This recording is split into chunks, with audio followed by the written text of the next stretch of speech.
नया साल शुरू होते ही बिहार के डीजीपी आईपीएस विनय कुमार का एक वीडियो जमकर सोशल मीडिया पर वायरल हो रहा है और नया साल शुरू होते ही बिहार के आदरणीय डीजीपी साहब ने अपराधियों को सख्त चेतावनी दे दी है और सुधरने का अल्टीमेटम दे दिया है। इसके साथ ही साथ उन्होंने ये भी कह दिया है कि सुधर जाओ वरना गोली का जवाब गोली से दिया जाएगा। मिट्टी में मिलाने की बात हो रही है और बिहार के डीजीपी ने साफ तौर पर अपराधियों को चेतावनी देते हुए कह दिया है कि सुधर जाओ वरना मिट्टी में मिला दिए जाओगे। और आखिर पूरा मामला क्या है, आखिर डीजीपी विनय कुमार वीडियो में क्या कह रहे हैं, ये तमाम बातें इस 5 से 10 मिनट की रिपोर्ट में हम आपको बताने जा रहे हैं।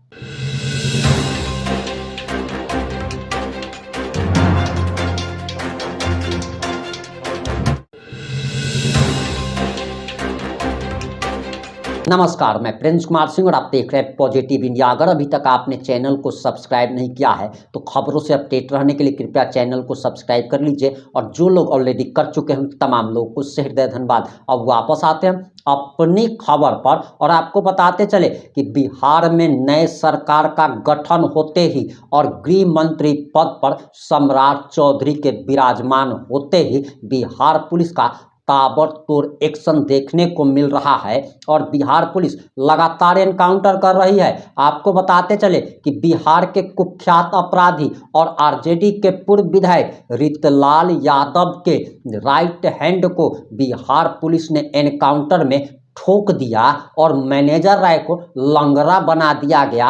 वहीं बिहार के डीजीपी का बड़ा बयान आ गया है और अगर आप बिहार के निवासी हैं तब तो आपको ये वीडियो पूरा अंत तक जरूर देखना चाहिए। अब आप जरा डीजीपी महोदय का ये बयान सुनिए।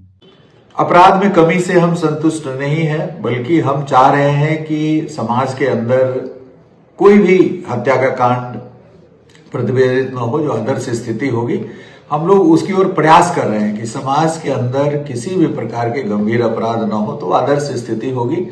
और धीरे धीरे आप बिहार के अपराध मानचित्र पर यदि नजर डालेंगे, दृष्टिपात करेंगे तो आपको दिखेगा कि पिछले 20 वर्षों में लगातार हर शीर्ष में जो पारंपरिक अपराध शीर्ष है उनमें कमी आई है। नक्सल परिदृश्य पूरी तरीके से उन्मूलित हो चुका है। आपने अभी देखा कि पिछले सप्ताह 2 इंसास राइफल और 4 एसएलआर और अन्य करीब 500 राउंड से अधिक गोलियों के साथ 3 नक्सली सरेंडर किए। एक जोनल कमांडर थे, एक सब जोनल कमांडर थे और एक सक्रिय सदस्य थे। भीम बांध और खड़गपुर हिल्स पर वैसे इन्होंने कोई 3-4 वर्षों में कोई अपराध, हिंसक अपराध नहीं किया है, लेकिन दस्ता के पास शस्त्र था तो हम लोगों ने शस्त्र के साथ आधा दर्जन से अधिक अत्याधुनिक शस्त्रों के साथ उनका आत्मसमर्पण कराया है। मैं स्वयं गया था खड़गपुर जाकर के उनका आत्मसमर्पण कराया। उनको और उनके परिवार को पुनर्वासित करने के लिए सरकार की जो योजना है उसके तहत उन्हें सभी सुविधाएं उपलब्ध कराई जा रही हैं, उनको रोजगार से जोड़ा जा रहा है। और जहां पर पूर्व में नक्सल वामपंथ का प्रकोप रहा है वहां पर हम लोग प्रयास कर रहे हैं विकास एजेंसियों से जोड़ करके, सरकार की जितनी सारी विकास एजेंसियां उससे जोड़ करके कि सभी प्रकार की योजनाओं का लाभ उनको मिले ताकि वो पूरी तरीके से समाज की मुख्य धारा में आ जाए और इंटीग्रेट हो जाए। नक्सल परिदृश्य में बिहार अभूतपूर्व सफलता हासिल की है।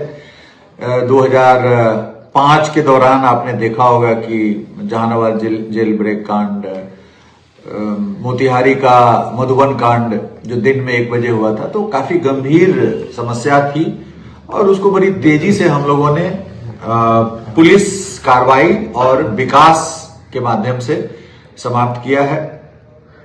अपराध में भी काफी कमी आई है। अभी हमारा चैलेंज है जो ड्रग्स का प्रकोप बढ़ रहा है उस पर हम लोग तेजी से कार्रवाई कर रहे हैं। साइबर अपराध में प्रतिदिन कोई ना कोई गैंग जो काफी व्यापक रूप से साइबर क्राइम कर रहा है उसका उद्भेदन हो रहा है। आपने देखा मोतिहारी में अभी कल एक बहुत बड़े गैंग का उद्भेदन हुआ है। तो प्रतिदिन साइबर अपराध में भी हम नई से नई उपलब्धि हासिल कर रहे हैं। प्रत्येक जिला में थाना गठन हो गया है। थाना का प्रभार डीवाईएसपी रैंक के एक पदाधिकारी के पास है, जो बीटेक ज्यादातर 40 में से लगभग सभी के सभी आईटी, इलेक्ट्रॉनिक्स, कंप्यूटर में बीटेक है और सभी डीएसपी हमारे बड़े अच्छे कार्य कर रहे हैं। उसको और व्यापकता प्रदान करने के लिए प्रयास किया जा रहा है। साइबर वर्टिकल बनाया गया है, तो साइबर नारकोटिक्स में भी एक अलग वर्टिकल बनाया गया है, उसमें एसपी की पोस्टिंग की गई है। तो ये दो समस्या जो अभी वर्तमान में है, जो युवा वर्ग इसमें शामिल है। साइबर अपराध में भी बहुत यंग लड़के शामिल है, 18 साल, 17 साल, 15 साल, 20 साल के। और नारकोटिक्स का भी जो सबसे बड़ा प्रभावित वर्ग है वो युवा वर्ग है। जो युवा को इन दोनों साइबर अपराध से बचाने के लिए और नारकोटिक्स से बचाने के लिए हम लोग लगातार प्रयास कर रहे हैं और आने वाले दिनों में इसमें भी हमको अभूतपूर्व सफलता मिलेगी। विधि व्यवस्था की समस्या नियंत्रित है, किसी भी प्रकार का कोई कम्युनल इंसिडेंट विगत वर्ष नहीं हुआ जो उल्लेखनीय हम समझें। उसी प्रकार से हाल के दिनों में कोई ऐसी बड़ी अपराध की घटनाएं जो 3-4 हुई थी विगत वर्ष, उसमें उल्लेखनीय सफलता पुलिस को मिली है और वो सभी कांड अभी ट्रायल के लगभग आधे से ज्यादा ट्रायल उसमें खत्म हो चुका है। 1-2 महीने में सब में सजा हम लोग अपराधियों को दिला पाएंगे। इस वर्ष भी हमारा वही संकल्प है, डिजिटल पुलिसिंग, विधि व्यवस्था पूरी तरीके से नियंत्रित रहे, गंभीर अपराधों पर नियंत्रण रहे, साइबर अपराधों पर नियंत्रण रहे, ड्रग्स की जो तस्करी हो रही है, युवा वर्ग उसकी ओर उन्मुख हो रहे हैं, उसके लिए जागरूकता अभियान चलाया जाए। पंचायती राज संस्थाओं को, जीविका दीदियों को, सभी लोगों को, समाज के सभी वर्ग को इसमें जोड़ा जाए, ताकि जो हमारा युवा वर्ग है, एक वाइब्रेंट विलेज प्रोग्राम है केंद्र सरकार का, उसको भी हम लोग इम्प्लीमेंट करने जा रहे हैं। तो इन सभी दिशाओं से इस पर हम लोग कार्रवाई करेंगे और आने वाला वर्ष बिहार के लिए बहुत ही सुख और समृद्धि और शांति का रहे, यह मेरी मंगल कामना है। मैं पूरी जनता से, बिहार की जनता से अपील करूंगा कि बिहार में अमन, चैन, शांति कायम करने में हमारा भरपूर सहयोग दें। हमारी पुलिस प्रयास कर रही है और पुलिस में भी यदि कहीं कमी आती है तो हमारे संज्ञान में उन कमियों को लाएं ताकि हम उसको दूर कर सकें। बहुत बहुत धन्यवाद। सर, जो अपराधी पुलिस में चुनौती दे रहा है उनको जो है सरेंडर करने के लिए भी विरोध किया जा रहा है, यहाँ तक इनकाउंटर की भी अगर करने की जरूरत पड़ती है तो किया जा रहा है, गोली का जवाब गोली से भी दी जाती है। नहीं, देखिए, इनकाउंटर जो पुलिस का इनकाउंटर है कोई सुनियोजित ढंग से नहीं होता है। जैसे करीब हम लोग 4.25 लाख लोगों को गिरफ्तार किए हैं, 4.25 लाख लोग गिरफ्तार हुए, अरेस्ट हुए हैं पिछले साल। उसमें से 10-15 ऐसी स्थितियां बनी जिसमें अपराधी की ओर से फायरिंग की गई या फायरिंग करने की स्थिति में वो दिखे, तो उसमें पुलिस ने जवाबी कार्रवाई, आत्मरक्षा जवाबी कार्रवाई की है।